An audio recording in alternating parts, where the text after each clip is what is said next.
get bored with Kamadai Films.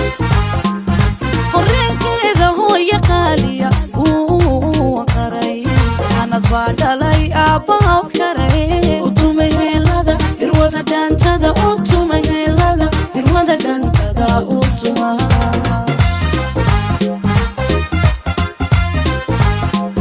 horreegeeda hooyo qaaliya uu qaray